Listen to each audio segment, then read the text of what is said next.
Hello friend, मैं अभिषेक शर्मा आपका technical classes में स्वागत कर रहा हूँ। और आज मैं यहाँ पे बात कर रहा हूँ आपके सामने थ्योरी ऑफ मशीन की। इस सीरीज के अंदर मैं थ्योरी ऑफ मशीन के अंदर जितना भी आपका सिलेबस होता है उस सिलेबस की बात करूँगा और देन उसके जो टॉपिक्स हैं उनको मैं कंप्लीट करूँगा। ऑलरेडी मेरी एक प्लेलिस्ट है थ्योरी ऑफ मशीन की, आप वहाँ पे जाके देख सकते हैं। ऑल अराउंड आई थिंक 48 उसके अंदर वीडियोज़ हैं, जिसके अंदर जो मैक्सिमम इंपॉर्टेंट टॉपिक्स होते हैं वो मैंने कवर कर रखे हैं, पर डिटेल्स में नहीं है। तो यहाँ पे जो ये सीरीज़ है ये क्या डिटेल्ड सीरीज़ है थ्योरी ऑफ मशीन की। अगर आप चाहें तो इस सीरीज़ को पढ़ के थोड़ा सा अपनी नॉलेज को एनहेंस कर सकते हैं और आपको ये फ़ायदा भी करेगा। तो स्टार्टिंग करता हूँ मैं सिंपल मशीन से या सिंपल मैकेनिज्म से। तो यहाँ पे सबसे पहले मैं इंट्रोडक्शन की बात कर लेता हूँ कि इंट्रोडक्शन होता क्या है, कि अबाउट द मशीन्स होती क्या है। तो we have already discussed that a machine is device which receive energy and transform into the some useful work. कहने का मतलब क्या है कि अगर मेरे पास कोई एक ऐसा डिवाइस है जो क्या करता है, किसी भी एनर्जी को एक यूजफुल वर्क में चेंज कर देता है, तो वो एक आपकी मशीन कहलाती है। क्या कहलाती है? मशीन कहलाती है। यहाँ पे आप समझ लीजिए आगे कि अ machine consist of a number of a part और बॉडीज़। तो जो मशीन होगी वो combination of the number of जो बहुत सारे पार्ट्स होंगे इनसे मिलकर बनी होगी।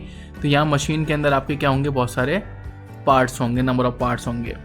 तो अपन बात करेंगे यहाँ पे in this chapter we shall study the mechanism of the various part और bodies from which the machine is assembled. तो इन दिस चैप्टर हम इस चैप्टर के अंदर देखेंगे we shall study the mechanism, हम स्टडी करेंगे किसकी? मैकेनिज्म की। ऑफ द वेरियस पार्ट और बॉडीज, मतलब कि बहुत सारे जो पार्ट होंगे, बॉडीज होगी, from which the machine is assembled, कि जिसके थ्रू आपकी मशीन्स क्या हो सकती है? असेंबल्ड हो सकती है। This is done by making one of the part as fix. तो मतलब जब भी ये पॉसिबल होगा तो उसके अंदर एक पार्ट आपका फिक्स होगा। तो मैं आपको एक एग्जांपल देना चाहता हूँ कि आप किसी भी वर्कशॉप के अंदर अगर आप जाएंगे तो आप वहाँ पे देखिएगा कि जितनी भी मशीन्स होती हैं वो सॉफ्ट फ्लोर के ऊपर, मतलब जो फ्लोर होता है उसके ऊपर रखी रहती है कुछ इस तरीके से। यहाँ पे जैसे मान लीजिए लेथ मशीन रखी है, मिलिंग मशीन रखी है बहुत सारी, या प्लेनर मशीन रखी है। तो जो उसका ग्राउंड होता है वो क्या होता है? आपका जो आपका फ्लोर होता है उसके साथ अटैच रहता है, या तो थ्रू द बोल्ट्स या नट्स के थ्रू क्या रहता है? वो नीचे लगा रहता है। तो वो यही कहने की कोशिश कर रहे हैं यहाँ पे कि this is the done by the making one of the part as fix, कि उस मशीन के अंदर कोई एक ऐसा पार्ट होगा जिसको मुझे फिक्स करना पड़ेगा, तो वो मशीन कहलाएगी। अगर मैं उसको फिक्स नहीं करता तो यहाँ पे उसको अपन बोलेंगे फिर चेन। इस चैप्टर के अंदर आप समझेंगे कि चेन क्या होती है, कि जिसके अंदर कोई भी पार्ट फिक्स नहीं होता, बट अगर अपन उसमें से एक भी लिंक को अगर फिक्स कर देते तो वो उसकी मैकेनिज्म कहलाती है या मशीन बन जाती है। तो यहाँ पे अपन बात कर रहे हैं आगे कि and the relative motion of the other part is determined with respect to the fix part. तो हमारे जितने भी पार्ट्स होंगे उनके अंदर जितना भी रिलेटिव मोशन होगा हम उसको डिटरमाइन करेंगे, फाइंड करेंगे with respect to the fixed वाला पार्ट। तो this is the introduction about the introduction of the simple machines, या फिर मशीन्स क्या होती है चैप्टर के अंदर अपन क्या पढ़ने वाले हैं। So next topic is the kinematic link और एलिमेंट्स। सो बहुत ज़रूरी चीज़ है कि काइनेमेटिक लिंक क्या होती है और उसके जो चैप्टर्स, मतलब जो एलिमेंट्स हैं वो क्या होते हैं। Each part of the machine, मतलब मशीन का कोई भी part, each part which moves the relative to some other part, मतलब कि वो घूम रहा है किसी और दूसरे पार्ट के साथ, is known as the kinematic link. तो उसको मैं एक काइनेमेटिक लिंक बोलूँगा।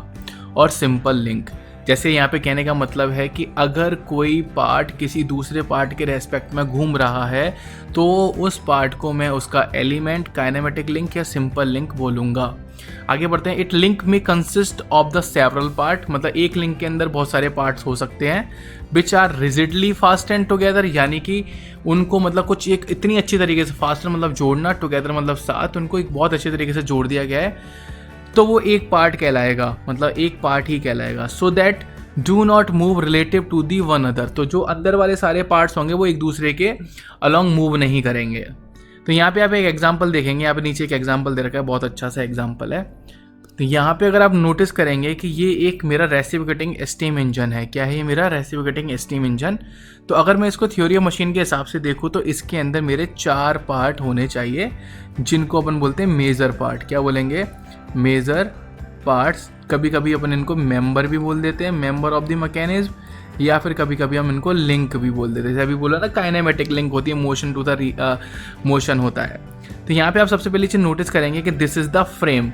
ये आप नीचे देख रहे हो, this is the fully frame जो कि मैंने बताया कि अगर ये फिक्स होगा तभी ये मोशन ड्राइवेबल है, मतलब कि चलेगा। तो इसको अपन वन कंसीडर करेंगे कि ये पूरा एक लिंक है।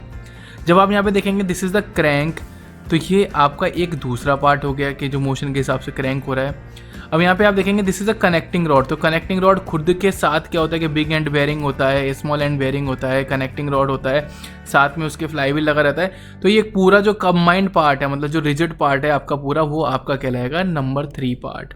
जब मैं यहाँ पे आऊँगा सिंगल स्लाइडर पे, तो आप देखेंगे यहाँ पे स्मॉल बेयरिंग एंड स्लाइडर के ऊपर लगा हुआ है, फ्रेम के साथ अटैच्ड है, तो ये पूरा पार्ट आपका कहलाएगा 4। और ये तो आपका रिलेटिव मोशन यहाँ ट्रांसफर कर रहा है पिस्टन के अंदर, तो वो अलग चीज़ है। तो यहाँ पे ये बताएंगे फॉर एग्जांपल, अब जो मैंने आपको एक्सप्लेन किया है, for example in a reciprocating steam engine as shown figure 5.1 नीचे है, piston and piston rod and cross head consist of one link. जो मैंने आपको बताया कि ये चीज़ क्या करती है, आपकी पहली लिंक बनाती है। Connecting rod with the big and small and bearing constituent the single second link. Crank shaft fly wheel third link बनाता है। Cylinder engine frame main bearing जो कि फोर्थ लिंक बनाता है। तो यहाँ पे इस तरीके से जो मशीन्स है उसके अंदर बहुत सारे रिजिड पार्ट हैं, तो वो क्या कर रहे हैं वहाँ पे उसको डिफाइन कर रहे हैं। आगे चलते हैं। A link or the element need to be a rigid body but must be a resistant body. तो what is the difference between the rigid body and resistant body, तो आप समझ लीजिए कि जो रिजिड बॉडी होती है उसके अंदर डिफॉर्मेशन शुड बी जीरो, मतलब कि strain should be zero. But जो रेजिस्टेंस बॉडी होती है कि उसके अंदर थोड़ा सा आपका क्या होता है, डिफॉर्मेशन होता है। तो ये आप ध्यान रखिएगा। A body is said to be the resistant body if it is capable to transmit the required force with negligible deformation। मतलब कि अगर थोड़ा सा डिफॉर्मेशन के साथ अगर वो फोर्स को ट्रांसफर कर रहा है one end to another end, one end to another end, तो वो आपका एक तरीके से रेजिस्टेंस बॉडी कहलाएगा। तो यहाँ पे आप एक और चीज़ नोटिस कर लीजिएगा कि दस a link should have the following 2 characteristic. कौन सी 2 कैरेक्टरिस्टिक होनी चाहिए? It should have the relative motion and it be resist body, मतलब कि उसके अंदर मोशन होना चाहिए और वो रजिस्ट बॉडी होनी चाहिए, रिजिड बॉडी नहीं होनी चाहिए। तो ये मेरी फर्स्ट वीडियो थी, क्योंकि इंट्रोडक्शन था, बहुत छोटा सा इंट्रोडक्शन था। अगर आपको वीडियो पसंद आए तो प्लीज़ आगे की वीडियोज़ को देखिएगा, क्योंकि ये आपको सभी एग्जाम में काम देगी। फॉर एग्जांपल गेट के एग्जाम में आप इसको पढ़ के जाएंगे तो आपको समझ में आएगा। एसएससी जेई का आपका डिस्ट्रक्टिव एग्जाम होता है जिसके अंदर आपको लिखना होता है, डेरिवेशंस लिखनी होती हैं, थ्योरी लिखनी होती है बहुत अच्छी तरीके से सेकंड पेपर के अंदर। तो आप वहाँ पे जाके भी इसका यूज़ कर ले सकते हो। फर्स्ट चैप्टर के अगर मैं फर्स्ट पेपर की बात करूँगा तो वहाँ पे ऑप्शनल आते हैं बहुत अच्छे। अगर आपकी थ्योरी बहुत अच्छी होगी, जैसे मैं अभी यहाँ पे देख रहे हो ये आर.एस. खुरमी की बुक है, तो मैं एक एक लाइन को आपको पढ़ के समझ के समझा रहा हूँ, तो आपको ये बहुत ज़्यादा फ़ायदा देगा आपके जितने भी एग्ज़ाम्स आएंगे। अगर मैं जैसे बात करूँ कि यूपीटीयू एग्ज़ाम हो गया, एकेटीयू हो गया, आपका जीटीयू हो गया और आरटीयू हो गया, उसके अंदर तो ये आपके आएंगे ही। तो वीडियो अच्छी लगी तो प्लीज़ लाइक ज़रूर कीजिएगा, शेयर ज़रूर कीजिएगा। Thank you for watching guys, thank you so much.